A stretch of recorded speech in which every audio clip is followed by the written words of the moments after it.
Hey, this is Jared. Oh yeah, I probably did. Do you live in the Amber Ridge subdivision? Oh yeah, I was just calling there. I'm a local real estate agent here in the Triangle, just seeing if I can help out with anything. Yes ma'am, you have a good day. That's a cold call right there, bud. What is up, guys? We're coming to you with my second video. Hope you guys are having a good day. I'm having a great day. I'm hyped up. I got a haircut, so I'm feeling good.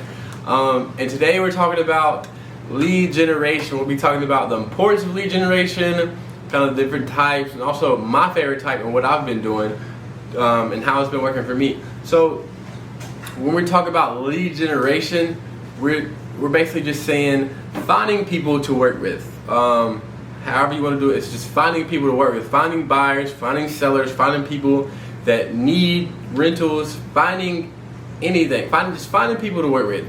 And as an agent, you'll be doing a lot of different things. You'll be negotiating, you'll be doing paperwork, you'll be trying to be a good people person and connect with people, but the main thing is generating leads. If you don't have the people to work with, I don't care how good you are at negotiating deals, if you do not have people to work with, it doesn't matter. Nothing matters until you have a steady flow of people that want to work with you and trust you and know you and are willing to work with you. So there's a lot of different types, a lot of different ways to do that. You can do cold calls, open houses. You could do, you could buy leads. You could do social media. And when I say buy leads, I mean like Zillow, Realtor.com. You can buy leads from those. You can buy leads from there's other lead generators, people that have their own website that generate leads. You can do it like that. I know you guys have seen realtors with their own billboards. Also, you may see a realtor on the side of a bus or on the bench, the bus stop. You see things everywhere. They're always trying to market themselves and market the business. This is lead generating because they know this is how they make their money, by finding people that want to work with them. So that's, like I said, that's the number one job. There's a whole bunch of different ways to do it.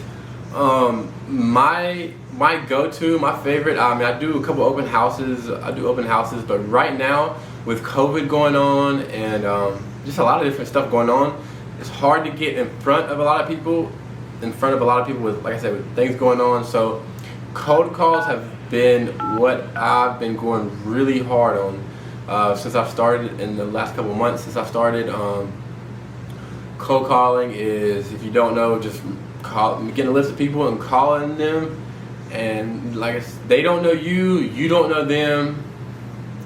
You're just calling and trying to make a connection over the phone, trying to get them to work with you, and it is pretty tough. It is not for everybody. If you ask a lot of real estate agents, they don't like to do cold calls because cold calling is dealing with a lot of rejection.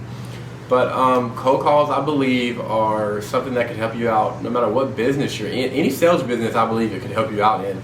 Because, I mean, I've had to do it for cars. I sold cars, so I had to make cold calls for cars. I had to do that. Some people, I know they do it for phones. If you sell phones, they make cold calls. A lot of sales businesses, a lot of jobs in sales do that.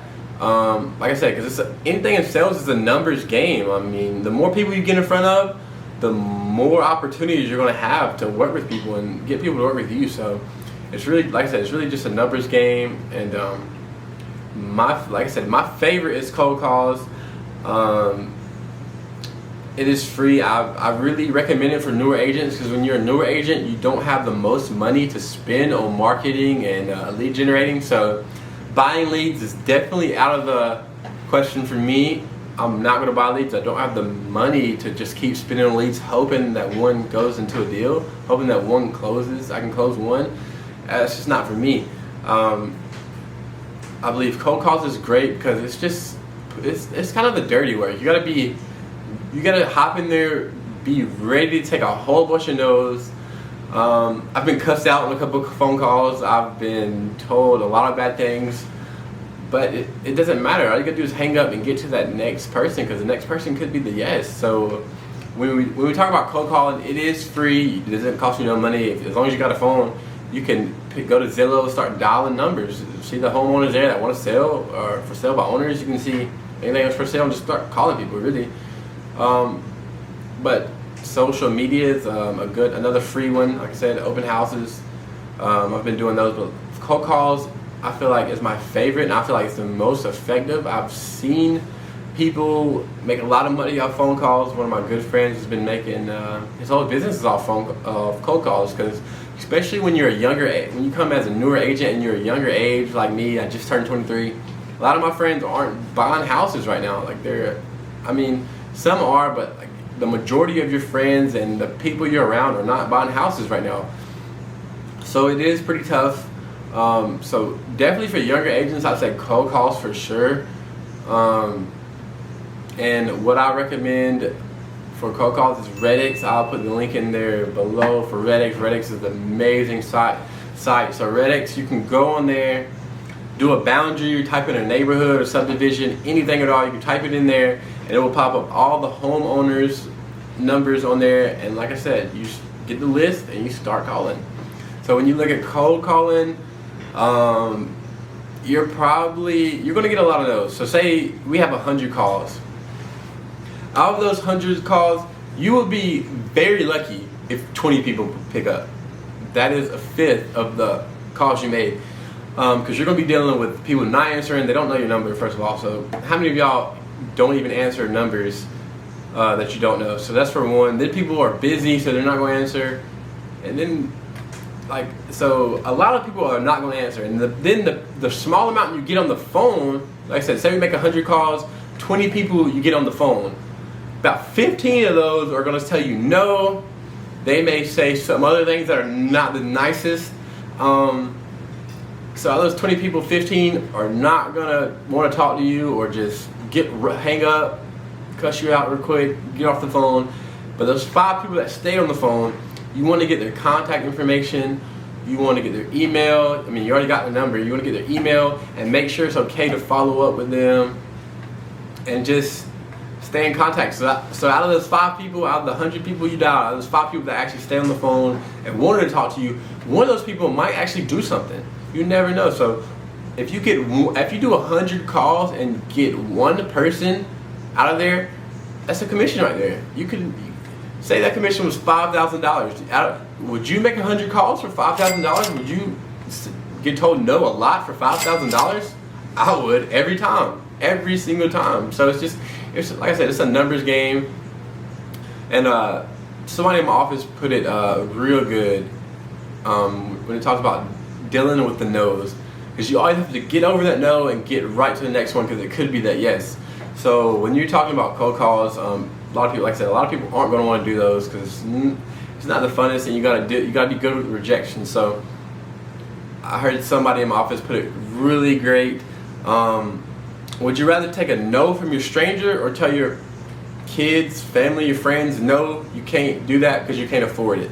So when you think about it like that, I would definitely take a whole bunch of no's rather than tell myself, no, I can't buy that because I don't have the money, or telling myself, no, I can't go there because I can't travel because I don't have the money. So I'd much rather have other people tell me no, or even cuss me out, than me have to tell myself, no, I can't do something because I don't have the money, and then knowing I didn't put in the work. Cold calls are free unless you get RedX. It is $50 a month. Like I said, I'll put the link below.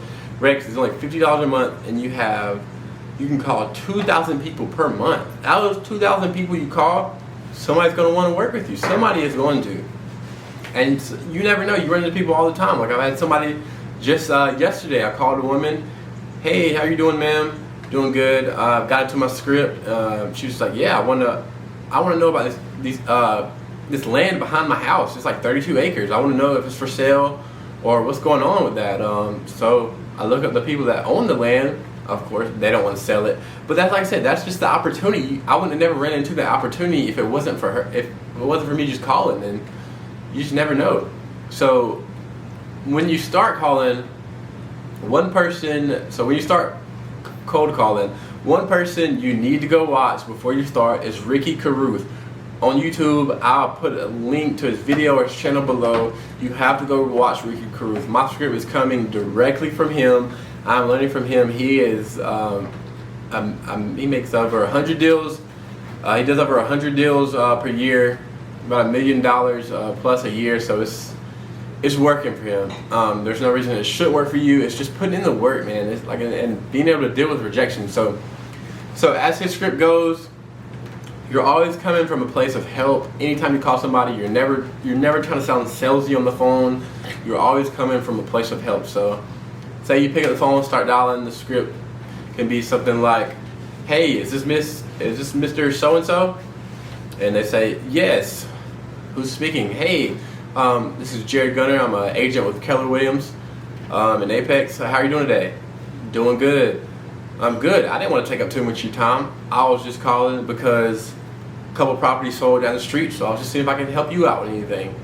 And of course, you may want to add some small talk in there, but a lot of times people are trying to get you off the phone. People don't even let you finish what you're saying sometimes before they stop you. So sometimes I kind of get right into it. It's better if you just make small talk to kind of connect with them and get that connection over the phone. But a lot of times I jump straight into it, like, "Hey, didn't want to take up too much of your time.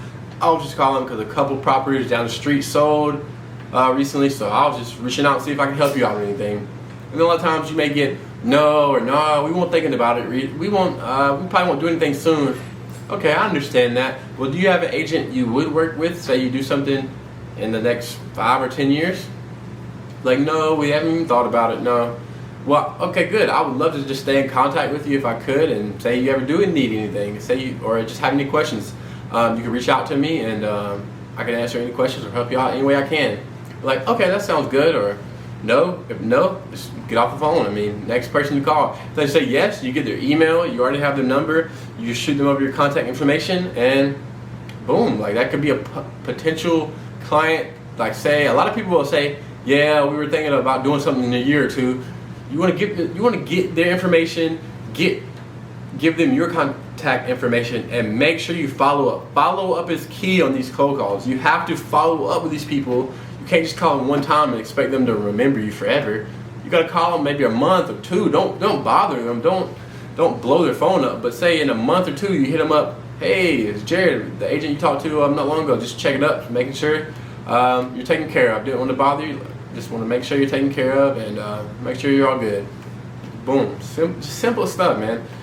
Just simple stuff, and that can lead to a potential deal where you make a good amount of money just by helping people. But like I said, you always want to avoid sounding very salesy on the phone. And I've seen cold calls work. One of my good friends and has been doing cold calls since he started. He's a younger agent, even younger than I am. Steven Brown, shout out my boy Steven on there.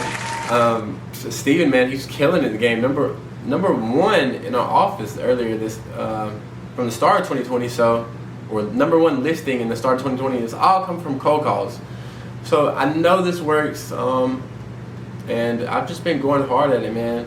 And hopefully my first deal is coming soon. But that's really all I got for you guys. Please like and subscribe. It would help me out a lot. Like I said, I'm getting started on the channel. I'm really trying to grow it, and I'm going to be coming out with more videos. So just go ahead and like this for me, subscribe, comment, and let me know what you want to see next, because it doesn't have to be real estate. It could be fitness. It could be a book. I don't know. That's just a couple of things I'm into. So just let me know what you want to see next. We'll try to make it happen, man. Appreciate you guys for watching. We're out.